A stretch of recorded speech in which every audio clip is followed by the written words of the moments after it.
berdaya seperti yang engkau inginkan untuk melupakan dirimu dan segala yang ada padamu. Aku hanya insan biasa, tak pantas menerima cinta, apalagi berkasih mesra. Ku tak ingin akhirnya kau kecewa. Sejak ku mengenali dirimu, ku depa luasnya langit biru. Dari detik pertama bersua, ingin aku meluahkan rasa.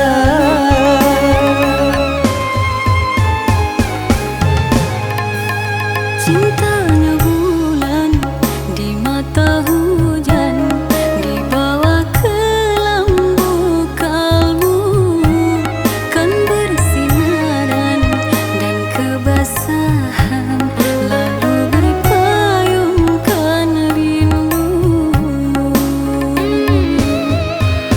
Manalah mungkin di ruang langit akan tertulis namaku. Aku hanyalah si burung pipik di mata orang tuamu.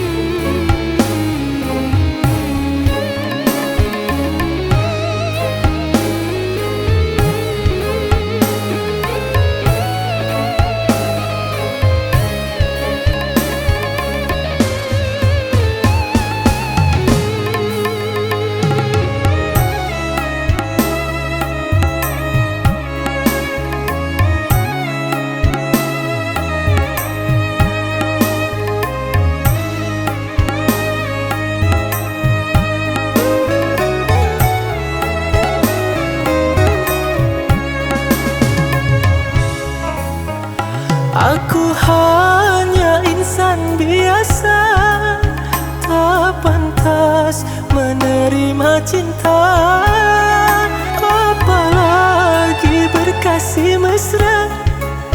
Ku tak ingin akhirnya kau kecewa. Sejak ku mengenali dirimu, ku depa luasnya langit biru.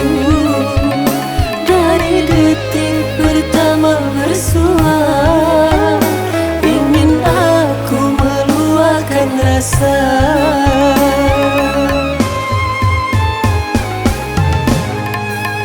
Cintanya bulan di mata hujan, di bawah kelambu kalbu, kan bersinaran dan kebasahan, lalu berpayungkan rindu. Manalah mungkin di ruang langit akan tertulis